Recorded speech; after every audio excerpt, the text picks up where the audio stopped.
you dirty dogs, and welcome back to Transfer Review, where we look at the movers and shakers from silly season. It's opened earlier than ever this season for English clubs. So we are going to have to talk about English clubs on Euro Football Daily. We asked you, and you told us you want us to review, preview, and then review when transfers actually happen. Preview Manchester United, Barcelona, Arsenal and Bayern Munich to start with. We'll be doing other teams in other episodes, so stick with us because I'm actually really excited about this transfer period and the World Cup.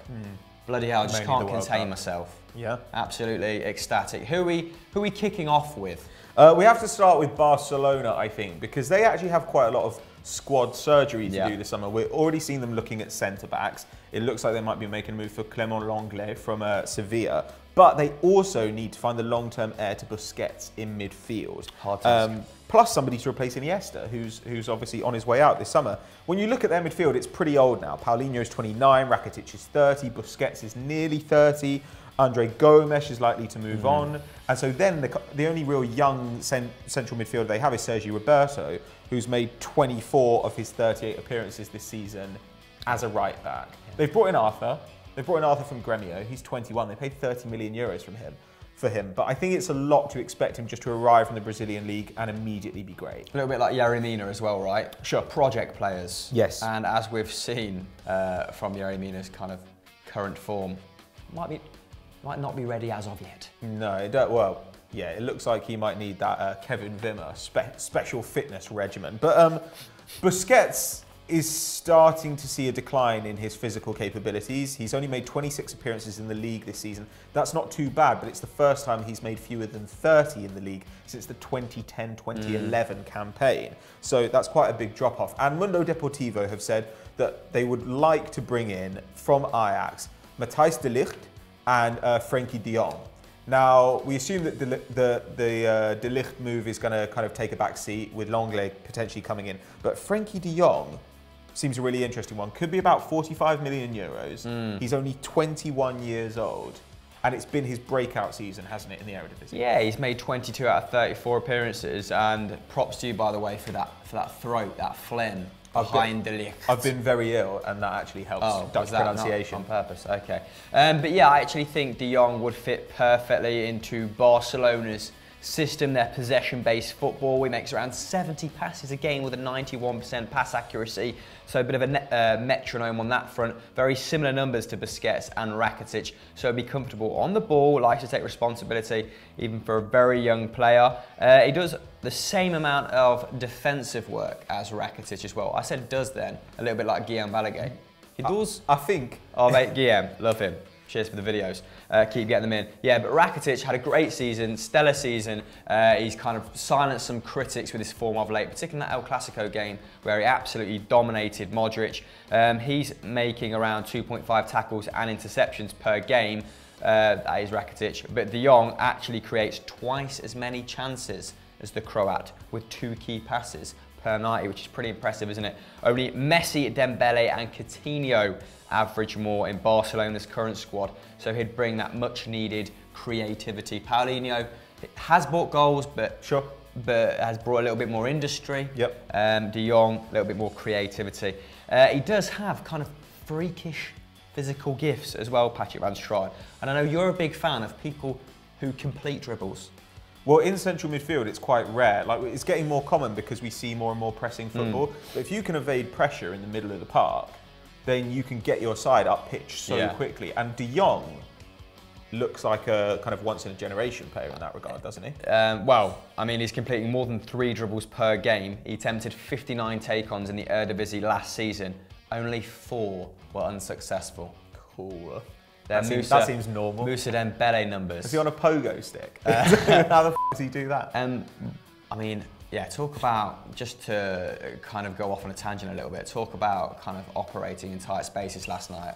I watched the, I didn't even mean that, watched the Marseille versus Atleti game. Yes. And as much credit as people give Atleti for being dogged defensively, how good are they interchanging in uber tight spaces? They out on the touchlines, yeah. They're great, they let people press them, don't they? But only because they have players with this skill set that De Jong has, that can take people on, that can operate in tight spaces. And I think Barcelona have lacked that at various points this season. Coutinho has definitely brought it to the squad at the tail end of the season. I mean, it's pretty much, you know, he was dragging his team by, you know, kicking and screaming against Levante. But anyway, back to De Jong, because Mundo Deportivo have reported that Barca originally planned to bring him and his teammate who you mentioned prior, De Ligt, in the summer of 2019, but could now kind of accelerate that process and bring them in this summer. Would these moves be funded by the sale of Ousmane Dembele, as has been touted by numerous news outlets? So excited. Because he's actually had a pretty solid end to the season. People were livid when we put Barcelona flop in one of our previous, as one of our previous titles. I was not. It's not to say that we don't rate him as a player. We love him.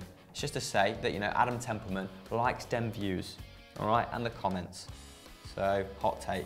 But if he was to leave, how much do you think he'd go for and where would he go? And can Barcelona afford these players without selling a prized asset? I feel like... Yes, Guillaume. I don't know, if you have the money to go for Dembele, you should make it happen. Like, he's been linked with Arsenal, but surely he'd have better suitors than that. I think you sell whoever it takes to get him in.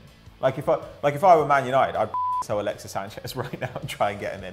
Or Chelsea, they certainly need wide talent. And I'm sure PSG would be interested. Then they might consider moving Cavani on and moving Mbappe into the number 9 role. But as for price, it's really hard to tell. I think they probably want their money back. So unless you've got an asset that they want, this is going to cost you an arm and a leg. I mean, it does seem really odd, doesn't it? And it seems maybe a little bit like propaganda, as in people, he fell out of Valverde a little bit earlier in the season, didn't he? He wasn't starting as many games as he'd like. He's had a few sort of injury frustrations, so he's not played a lot of football. But surely the form he's demonstrated at the end of the season would suggest he's going to come into his own next season. Well, yeah, like you said just here, like Dembele has been one of their best chance creators when he's played. That's the only caveat, like when he's played. Unless they want to totally change system, I don't get it. Unless Griezmann is coming in at the expense of Ousmane Dembele. But then I still think you keep the guy who's the youngest member of your attack. I don't really get it. But in recent years, I haven't really got a lot about Barcelona's transfer business. So unless they think maybe we can offer him to PSG and get Verratti in or something like that, I'm not sure I see the sense in that one. But then again, Valverde does seem like sort of a cracker. So. Yeah. Well, what do you guys think? Let us know in the comments below, because we're going to move into Man United. Ooh, just decided then. Right, let's quickly get through Manchester United then, because it's a little bit more obvious what they need than Barcelona. They have been porous in defence this season, allowing more shots than the rest of the top 6 and Watford. Interesting. You know, just a little nugget there for you. Famously great defensive side, Watford. De Gea this season has had to make 114 saves. You've said it on prior episodes, on Sunday Vibes, that he's probably having one of the best solo seasons a goalkeeper has ever had in the Premier League era. The only goalkeepers who've made more saves this season play for Stoke, Swansea, Brighton and Everton. Cool. Good that 2 of those are going to the World Cup with England, but that's for a different show, different topic, different show, different needs. And their midfield also needs depth too. 29-year-old summer signing Matic played 91% of the available minutes. Not the sort of rotation that suggests you could compete on multiple fronts, and they probably suffered in the Champions League as a result. They have decent backup options, but clearly Jose Mourinho doesn't trust this personnel. Fellaini, Herrera, McTominay only played 24% of the available minutes this season. All had good individual outings at points, but didn't find any consistency.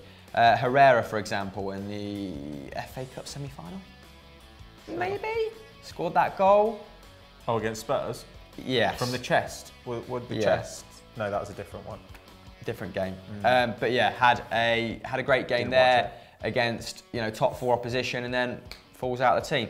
But yes, they probably need a more mobile defender, I would suggest, with a defender, midfielder with big defensive output, I meant, to help Matic out and to free Pogba up to become the bloody creative force we all know him to be. I'm so sick of talking about Pogba in Manchester United's current system. Clearly, the guy's world class, but who should they buy to enable that creativity? Well, they're already being linked with Fred from Shakhtar Donetsk and Sergei Milinkovic-Savic. One of them Lazio. makes sense, right? Well, I think we'll go through the numbers, and at the end of it, like, you can say who you think, and I'll say who I think. Okay. But I reckon we might agree. So Fred's 25. He'd probably cost about 50 million because, as we know, Shakhtar tend to sell high. Sergei Milinkovic-Savic, SMS, he's 23. He's likely to be closer to 80 million pounds. He's been attracting a lot of interest, and he's a much more attacking option. He's got 12 goals, 3 assists in Serie A this season. That's not just from central midfield. He also often pushes up as a second striker, but he's very versatile. Lazio are equally capable of just like blowing the doors of opposition or just sitting back and just making the game mud. So he creates 1.6 chances to Fred's 1.1, takes 1.2 shots inside the box per game to Fred's 0.3. So that really tells a story of the roles they're playing. But Fred, for me, makes much more sense. He's a much better defender, and he's not just limited to defence. He's also what they call a zone mover, so he can get you from the defensive third into the midfield third, from the midfield third into the final third. We saw that in the Champions League, didn't we? Great on the transition. Oh my God, some of his dribbling highlights are genuinely, it's like Cirque du Soleil stuff. But he wins possession more than 3 times a game. Milinkovic-Savic is down on around 2. And like Frenkie de Jong, who we talked about just now, also a very, very good dribbler. 3 take-ons per match at an 88% success rate. Ooh. Again, the benchmark here, Moussa Dembele at Spurs, and that success rate, those numbers, pretty much identical.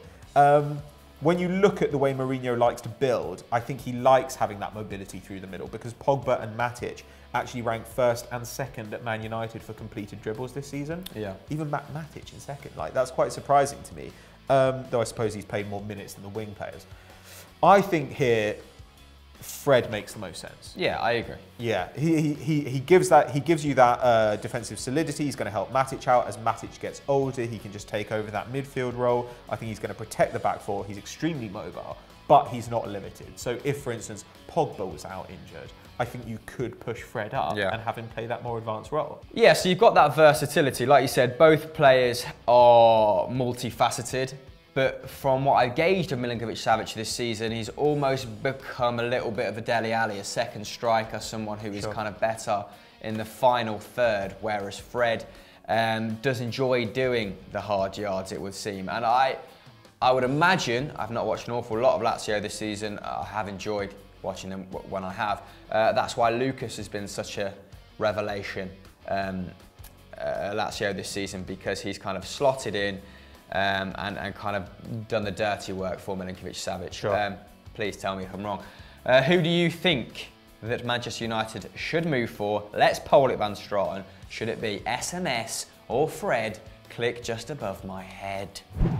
Next up, we head back to the continent, this time with Bayern Munich. Now, obviously, they're a pretty well-run club. Most of the German clubs are, and they're taking steps to regenerate some of their important positions. We've seen Coman come in, obviously Gnabry, Goretzka, and these are guys who in the long run, when you expect, will replace Ribery, Robben, and Vidal, who are kind of, they are at the end of their career. Like, there's no doubt about it. When they play, they're still good, but they are at the end of their career. New one-year contracts for Robben and Ribery. Yeah, you just give them one-year contracts till they retire. Sensible. Yeah, but at the forward position, they do need to think about what the future is going to be. Lewandowski turns 30 in August. His backup, Sandro Wagner, who they only brought in January, is already 30. And Lewandowski is still really crucial to this side, no matter how dominant they are. 29 goals and 2 assists in the Bundesliga this season. That means he's contributed over a third of Bayern's league goals by himself. And we've been hearing these rumours about Real Madrid. He changed agent to Pini Zahavi, who helped engineer Neymar's move to PSG, and actually Abramovich's takeover of Chelsea. There were rumours that Lewandowski had actually met with Real Madrid to discuss a move. And Bild have claimed that if he goes, Bayern are going to look to replace him with Paulo Dybala from Juventus, though they put the fee at what I consider to be a very optimistic 100 million euros. But if he went and they brought him in, I would love it. Yeah, me too. This would be absolutely rogue, wouldn't it? Especially as that's probably 50 million euros short of the value that the old lady would put on the young Argentine. He's definitely the jewel in her crown. But I would love, to go back to your former point, Lewandowski to finally move to Real Madrid. Yep. Because it seems like he's been discontent for the last 18 months. Oh, you know, Aubameyang finished top goal scorer. My teammates didn't help me quite get there. I want a wage rise. Oh, Aubameyang's left. Now I have no one to compete with. And I'm just going to continue to score freely in a poor Bundesliga. So hopefully he does move. Where he's going to play is beyond me in that Real Madrid side. And I imagine they'd have to sell Gareth Bale before bringing in someone like him. But anyway, back to Dybala, because, like Patho said, love this.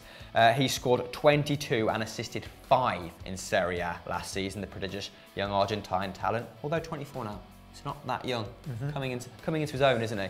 It's a goal involvement every 84 minutes and his best season to date. He's featured all across that front line, which I guess makes him a much more attractive prospect to someone like Bayern Munich. And like Lewandowski, has an excellent injury record. He's played more than 40 games in his last 3 seasons. So if they're going to go gung-ho for someone, because their transfer record is still 40 million, isn't it, for Corentin Tolisso, then it's going to have to be on someone who's extremely reliable, and Dybala is that man. Dybala, though, much more creative, as you'd imagine, kind of occupying that number 10 position, that Del Piero position in Italy, than Lewandowski, creating 2 chances per 90, to Lever's 1, but does have similar shot numbers with 4.5 per game, which surprised me. What didn't surprise me, Patrick, was where these shots are taken from. Okay. Lewandowski is having 82% of his shots inside the box. Serial poacher. However, only 43% of Dybala's efforts are coming from inside the box. So if he was to become that 30-goal a season man, you'd imagine he'd have to improve his shot location in Bavaria. However, he's also completing 4 dribbles a game, which I like. I love that. I love Dybala. He's so well-rounded. So it would be a much more versatile threat, and he could really bring those wide men back into the fore, like in the Pep Guardiola, when you had Robin scoring double digits, Ribéry scoring double digits. It'd be an interesting match for somebody like Muller, or you'd expect, you know, Gnabry has played centre forward. If he were to come back, you know, Goretzka pushing up from the midfield, Coman from the left, then like you'd expect to get more goals from those wide players, because Dybala can basically, he can kind of play that messy role where he's just going to drop deep, do what he wants, like pull the defence around. You can see the regeneration project unfurling. It's really smart. It's smart if they can get him, but it's not so smart if they bid 100 million euros. Yes, and we don't think 100 million would be anywhere near the right amount to prize him away. Juventus, very strong financial position, aren't they, as well? Yep. Unlike when they sold Pogba, had to buy that new stadium, didn't they? We don't think this is going to happen. Love it if it did. On to our final team, Patrick, which is Arsenal. I'm pretty much going to let you blitz through this whole section. Brief one on Arsenal. Yes, believe it or not, you may not have heard about this, but Arsenal had a bad season. 13 league losses, that's their most since 1995. Conceded 51 goals in the Premier League, that's the worst since 1984. Eventually managed to crowbar Arsene Wenger out and into retirement. They definitely need some centre-backs, those goals would tell me. Yeah. And actually some midfielders, but we're going to look at centre-backs. Koscielny's Achilles would also suggest that you need another very good centre-back. Yeah, Koscielny is a cripple. Shkodran Mustafi is a, you know, mental cripple. He's terrible. And then they've got 3 young prospects who you can't really hand like the reins to the defence straight away. Yeah. Chambers is 23, I'd probably sell him. Holding is 22, and Mavropanos is 20. Now, Mavropanos and Holding, I think, look quite interesting, but you're not going to get back into the top 4 with those guys as your centre-backs. So Bild are reporting that Arsenal are close to signing Dortmund's Socrates Papastathopoulos for 17 to 20 million euros. He's about to turn 30, so he'd be 30 by the time he arrived, and he's a bit he's been in quite poor form over the last 2 campaigns. However, it might make a certain amount of sense as a stopgap signing. Okay. I'm going to say. The obvious issues, let's get those out of the way. Old as You'd give him at least a 3-year contract, which means you're paying his wages into his mid-30s. However, I think Koscielny is pretty basically done now. Like, his Achilles is shot to pieces. And I think you probably want to sell Mustafi, in which case you do need some experience in that back line. Yeah. Like, or at the very least, you need some players who are not, you know, just starting out in their top flight careers. Yes, I would agree with that emphatically, although I think you're going to have a hard time recouping that 40 million euros for Mustafi. It kind of looked likely at various points last season, didn't it, with Juventus reportedly interested, as well as Inter Milan. It looked like he was heading to Serie A. Is there any other areas you think need covering, or would you double down on defence and a goalkeeper? And we've talked about goalkeeper before, haven't we, with Petr Cech pretty much falling off a cliff this season. He is in free fall and needs replacing. You've put Timo Horn at the 4. Would you be happy if he arrived at Arsenal? I'd be delighted if he arrived, but it looks like our top target is Bernd Leno, who I think is I'm not a fan of him at all. But you know what? Like, I think sometimes people's thinking is too simplistic with this sort of stuff. So people have said Arsenal's defence is Arsenal need new centre-backs. And we do need new centre-backs, but actually, if it were down to me, I'd sort the midfield out first. I think that the midfield has been such a mess for such a long time, and there's almost no defensive presence in it. So it's really hard for a back four. Even if you have the best back four in the world, if they're not protected by the midfield, they will look bad. There's just no way around it. So I would go for like a versatile, mobile destroyer in midfield, and I'd probably get another central midfielder who does a bit of defensive work and can dribble up the park. I mean, Frenkie de Jong and Fred, Sergej Milinkovic-Savic, all of those players would do a job for Arsenal. Bring Coquelin back. Oh God! But you do need an out-and-out like defensive presence there, and that, you know, so Amadou Diawara, he'd be interesting. Yeah, from Napoli. Yeah. Yeah, Lucas Torreira from Sampdoria, even Anguissa from Marseille. Like, these guys who have huge defensive presence and can also pass and move a bit. Like, that would be good. I find it a little bit difficult to talk about Arsenal. One, because I'm generally disinterested. Sure. And two, because the personnel you get in will be heavily dependent on the manager. I don't think there's an obvious strength barring Aubameyang, Lacazette. The final third, okay, not bad, but it could be a case of, okay, when Conte came to Chelsea, kind of accommodating for that shortfall in personnel by changing system, right? Could that happen? Do you see a change in formation that would bring the best out of these much maligned players? Oh, sure. I mean, I think if you had to, it looks like it's going to be Arteta, but you can see how somebody like Nagelsmann took a side that was going to get relegated and found a system which got the best out of some quite limited players, and it really increased the value of some of them as well. You know, before Sarri took over at Napoli, Jorginho was probably going to be sold, and for about 15 million euros. So you can see what a good manager can do. On the other hand, I'm not sure that Xhaka in particular is ever going to be Arsenal standard unless he has a lot of protection around him. And Arsenal do have a lot of money. Fortunately, the attack is very, very good. The attack was the 3rd best in England this season, both by expected goals and by actual goals scored. Really, really good. So that kind of takes care of itself and means you can focus on midfield structure and defensive structure. And Socrates, as much as he's kind of fallen off a cliff, he's still very good in the air. He wins nearly 70% of his aerial duels. He makes tons of tackles and interceptions, about the same as Koscielny, and Koscielny is a front foot defender. He's actually made no defensive errors this season, despite the fact that whenever I watch him, he seems extremely error prone.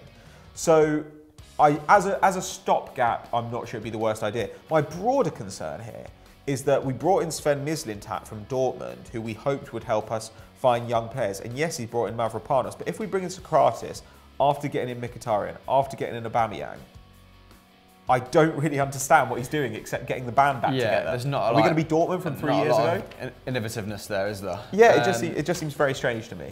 Yeah, I mean, I was going to say, although this kind of points to a different kind of change in methodology, right? If you're still moving for players without a manager in place, then at least someone else is making those decisions, and someone who is, you know, you hope is a little bit more well informed. How do you feel about Arteta then, very quickly? I think I would have preferred Allegri because Allegri felt like a safer option. But actually, like given what you've just said, Arteta might make more sense. I can't see Allegri giving up that much control, though he obviously has a director of football at Juventus and he doesn't have full control of transfers. In terms of taking a risk, Arteta's not a bad guy to take a risk on. Like he's coached under Pep Guardiola for a couple of years. At the very least, he'll drastically improve the fitness level of our squad, which has been poor the last few seasons. That's also helped by the fact that a bunch of our players are not going to the World Cup, so that'll be interesting.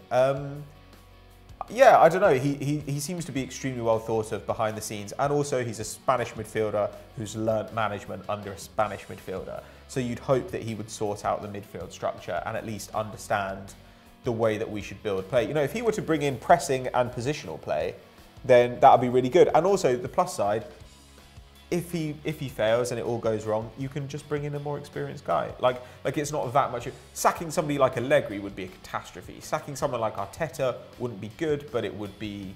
You could see how that would kind of not be. If you're going to take a risk on somebody to be the guy after Wenger, taking a risk on somebody who's never managed before is not necessarily the worst idea. Yeah, I was going to say now is probably the best time to introduce someone like that as well, as expectations are so low. He's not being set up to fail. He's not. If you were to miss out on Champions League football again, it wouldn't necessarily just be because he's a rookie manager. It's because there's more endemic problems at Arsenal. And the attack is sufficiently good that you'd have thought there's no way they're going to slip below 6th. I would expect though. I think people who are expecting us to like push on 7th were this season. Yeah, exactly. Like who think that we're going to push on for the top 4 this season. I think I'd expect next season to be relatively similar to this season. Yeah. Maybe you get 5th if another team's bad. Okay. But look at Pochettino. First year at Spurs, they were really bad and they were lucky to get 5th. Yeah. And it takes a year for people to learn a new system. So I don't know. Cautiously, I'm at least excited about seeing a new kind of Arsenal. Yeah, and these transfers, just to bring it back to transfers, suggest that maybe that kind of ascendancy is going to happen more so in the long term than the short to medium. If you're signing stopgaps, if you're going after young managers and young talent, then you know we're getting Usman U-turn probably not going to happen. Martial maybe. Oh, hot take. Stop it. Anyway, my loins. And quickly then, before we depart, dearly beloved, transfer shocker of the week is Lookman to RB Leipzig. Everton apparently willing to sell despite the fact he scored 5 goals and assisted 3, Patrick, in how many minutes? I think under 600. He's been involved in a goal every 72 minutes. He's actually the first Englishman to score in the Bundesliga since Owen Hargreaves. McGirt. So definitely someone that Everton don't need. Yeah, probably better than Balatsi in the long run, but who knows? You know, we just chat on YouTube. What else is happening in the Football Daily universe, Patrick? Where should people go after this video? Oh my goodness me, you put me on the spot. You should stay right here on Eurofootball Daily. Check out Football Mundial. Check out some episodes of Stat Wars, The Champions, obviously, and Hot Takes as well. Over on Football Daily, got some great 10s, some 11s, content. A lot of it. Subscribe as well. Do that. Some would argue quantity over quality. I would definitely argue that. Yeah. Bye.